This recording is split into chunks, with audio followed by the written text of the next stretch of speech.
ओम अरुणोदराय नमः। अथर्वा क्लासेस में मैं डॉक्टर कुलदीप कुमार पांडे आप सभी प्रिय मित्रों का स्वागत करता हूं। आशा करता हूं आप लोग स्वस्थ होंगे और अपने पथ की ओर अग्रसर हो, अपने लक्ष्य पे पहुंचे। आइए मध्यकालीन इतिहास के अंतर्गत कल जो हमने चर्चा की थी दिल्ली सल्तनत के बारे में, उसी चर्चा को आगे बढ़ाते हुए आज कुतुबुद्दीन ऐबक जो कि कुतुबी वंश का संस्थापक था, इसी के विषय में चर्चा करेंगे। गुलाम वंश के बारे में मोहम्मद गौरी ने भारत पर विजय प्राप्त की, किंतु उसने भारत पर शासन नहीं किया। गौरी की मृत्यु के पश्चात भारतीय साम्राज्य का स्वामी गौरी ने अपने विश्वास पात्र गुलाम कुतुबुद्दीन ऐबक को बनाया।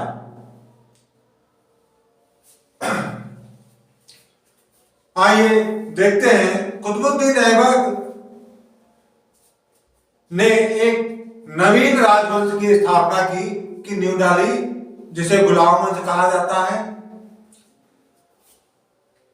आइए देखते हैं कुतुबुद्दीन ऐबक का जो समय पीरियड जो बताया गया है 1206 से 1210 ईस्वी का समय इसका निर्धारित था। कुतुबुद्दीन ऐबक का अर्थ होता है चंद्रमा का देवता।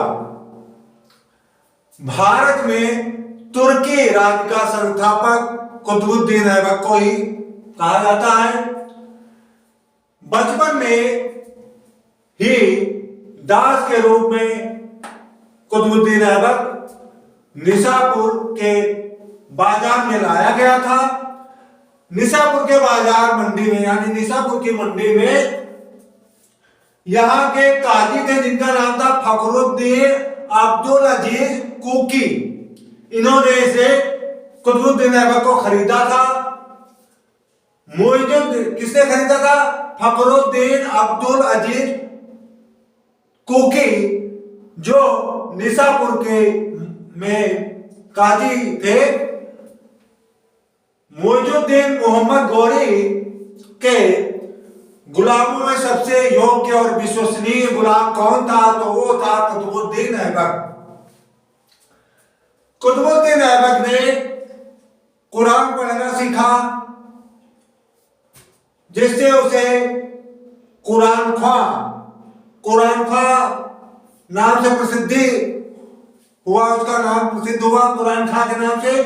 कुरान खां का मतलब होता है कुरान का पाठ करने वाला, कुरान खां। मोहम्मद गौरी ने अमीर आखुर एक पद होता था, और यह पद था शाही घुड़साल का अधिकारी। जो शाही घुड़साल होते थे वहां का जो अधिकारी होता था उसे अमीर आखुर के नाम से जानते थे। तो कुतुबुद्दीन ऐबक को इसने घुड़साल का अधिकारी बनाया था, आमीर आखुर बनाया, पद पर नियुक्त किया था। ऐबक की राज्याभिषेक की तिथि और स्थान क्या था? 25 जून 1206 ईस्वी में राज सिंहासन पर बैठा और लाहौर में, कहा बैठा? लाहौर की राजगद्दी में, और लाहौर को ही इसने अपनी राजधानी बनाई, लाहौर को ही। गौरी ने तराइन के द्वितीय युद्ध के पश्चात ऐबक को विजित प्रदेशों का प्रबंधक नियुक्त किया। जो तराइन के द्वितीय युद्ध में इसने प्रदेश जीते थे गौरी ने, उन प्रदेशों का प्रबंधक नियुक्त किया। किसे? ऐबक को, कुतुबुद्दीन ऐबक को। कुतुबुद्दीन ऐबक ने अपना मुख्यालय बनाया था इंद्रप्रस्थ में। इंद्रप्रस्थ दिल्ली के निकट है। ऐबक को दास मुक्ति पत्र देकर सुल्तान की उपाधि कब और किसने दी? ऐबक को दास मुक्ति पत्र देकर सुल्तान की उपाधि कब और किसने दी? तो 1208 ईस्वी में मोहम्मद गोरी के भतीजे जिनका नाम था गयासुद्दीन महमूद ने पत्र देकर यह उपाधि दी थी। ऐबक ने कभी सुल्तान की उपाधि धारण नहीं की थी, उसने केवल मालिक और सिपाही सालार की उपाधि धारण की थी। क्या धारण की थी? मालिक और सिपाही सालार की उपाधि। ऐबक को दानशीलता के कारण उसे मिनहाज की एक कृति है जिसका नाम है ताबकाते नासरी, जिसमें ऐबक को दानशीलता के कारण लाख बख्श की उपाधि दी गई है। लाख बख्श का मतलब होता है लाखों का दान करने वाला, और यह उल्लेख मिनहाज की पुस्तक है जिसका नाम है ताबकाते नासरी, उसमें इस बात का उल्लेख प्राप्त होता है। दूसरा, पीर बख्श भी ऐबक को कहा गया है क्योंकि हाथियों का दान देने वाला पीर बख्श के नाम से भी इसकी ख्याति प्राप्त हुई थी, विख्यात हुआ। दो नामों से, किसके? लाख बख्श और पीर बख्श के नाम से इसकी ख्याति, यह विख्यात हुआ। ऐबक के दरबारी विद्वान भी थे जिनमें हसन निजामी और मुदव्विर के नाम आते हैं। दो विद्वान के नाम आते हैं, हसन निजामी और मुदव्विर। उसको साफ करके और इसके और पॉइंट है उसके बारे में चर्चा करता हूं।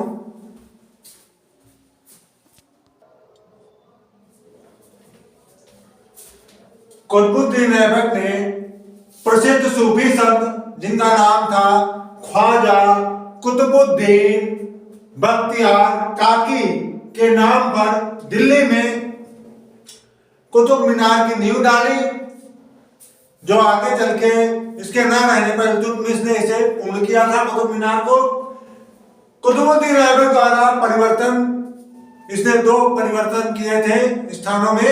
आइए देखते हैं।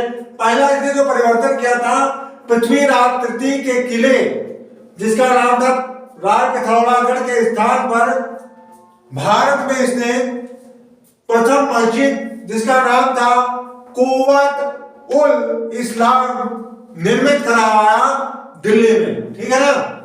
इसके बाद दूसरा, इसने बिखरे राज विशल देव के द्वारा निर्मित संस्कृत महाविद्यालय था एक, जो विशल देव ने बनवाया था, अजमेर में स्थित है।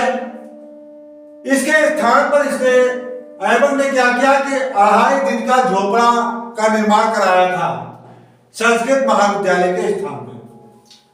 ऐबक के कार्य क्या थे? ऐबक ने यलदौद, ऐबक का यलदौद संघर्ष हुआ। गजनी के, यह भी गुलाम था गजनी का, यलदौद गौरी का। कुतुबुद्दीन ऐबक को सर्वप्रथम ताजुद्दीन यलदौद, इसका नाम था ताजुद्दीन यलदौद, का सामना करना पड़ा। गौरी की मृत्यु के पश्चात यलदौद ने भी अपनी स्वतंत्रता की घोषणा कर दी और गजनी का स्वतंत्र शासक बन बैठा। कौन? यलदौद।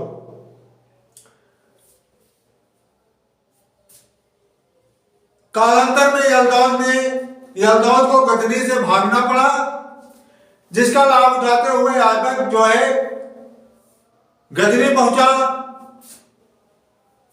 1208 ईस्वी में उस पर अधिकार कर लिया। 1208 पे यहां पे ऐबक का अधिकार हो गया 1208 ईस्वी पर। कहां? यलदौद पे, क्योंकि यलदौद भाग गया था, गजनी पर अधिकार हो गया ऐबक का 1208 पर। ऐबक के शासन को गजनी की जनता ने पसंद नहीं किया, अतः शीघ्र ही ऐबक को गजनी छोड़कर जाना पड़ा। ऐबक ने गजनी से लौटकर यलदौद ने पुनः, जब ऐबक लौट गया तो यलदौद पुनः गजनी पर अधिकार कर लिया उसने। ऐबक गजनी में यलदौद की सत्ता समाप्त नहीं कर सका, किंतु उसको भारत पर भी अधिकार ऐबक ने ना करने दिया। किसके? यलदौद का। ये था इसका पहला संघर्ष। दूसरा संघर्ष इसका बंगाल विद्रोह। बंगाल विद्रोह जो हुआ बिहार तथा जब इसका शासनकाल चल रहा था ऐबक का, तो इस समय बिहार तथा बंगाल में विद्रोह हो रहे थे। इस समय यहाँ का शासक था अलीमर्दन खान। लखनौती का स्वतंत्र शासक बन गया था कौन? अलीमर्दन खान। किंतु खिलजी सरदार ने इसे बंदी बना लिया। दिल्ली आकर किसी तरह वहां से भागा और दिल्ली आकर ऐबक से इसने सहायता मांगी।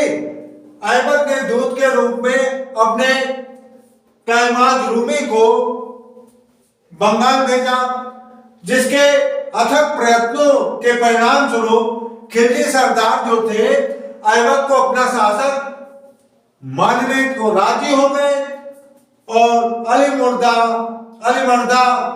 पुनः जो है बंगाल का शासक बन गया। ये बंगाल के विद्रोह में हुआ।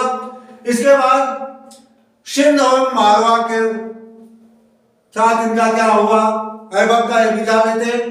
गोरी के पश्चात नासिरुद्दीन कुवाचा का सिंध तथा मालवा के प्रांतों पर आधिपत्य हो गया, जबकि ऐबक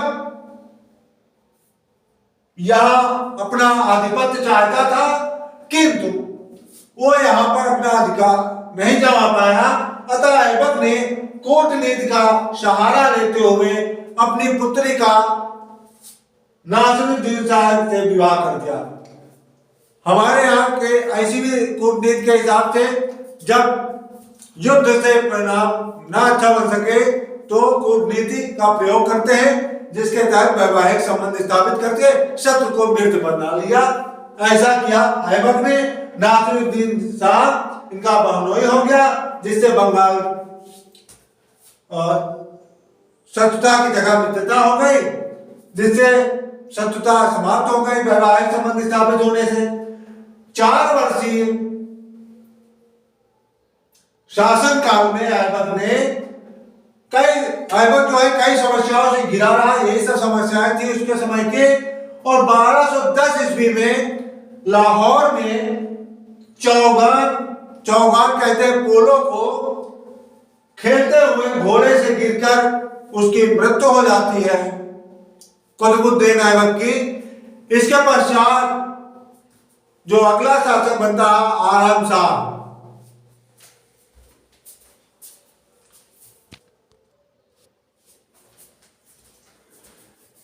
कुतुबुद्दीन ऐबक के बाद उत्तराधिकारी के रूप में आराम शाह 1210 ईस्वी में गद्दी पर बैठाया गया।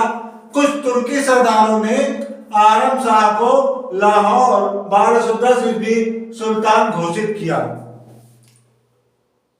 कुतुबुद्दीन ऐबक की अकस्मात मृत्यु जब हो जाती है तो उत्तराधिकारी की समस्या को लेकर तुर्की सरदारों ने स्वयं इसका हल निकाला और चुनाव करके आराम शाह को लाहौर की गद्दी पे 1210 ईस्वी में सुल्तान घोषित करके बैठा दिया। अक्षम और अयोग्य व्यक्ति था कौन? आराम शाह। अक्षम और अयोग्य व्यक्ति आराम शाह था, जिसका विरोध तुर्क सरदारों ने किया। दिल्ली के तुर्क सरदारों ने बदायूं के बदायूं के गवर्नर कौन थे? बदायूं के गवर्नर इल्तुतमिश को आमंत्रित किया। कहाँ के लिए? कि आइए आप दिल्ली। और जब ये सूचना आराम शाह को प्राप्त हुई कि इल्तुतमिश दिल्ली आ रहे हैं, अतः आराम शाह भी दिल्ली पहुंचा। इल्तुतमिश और आराम शाह में युद्ध हुआ, जिसमें आराम शाह परास्त हुआ और इल्तुतमिश विजयी हुआ,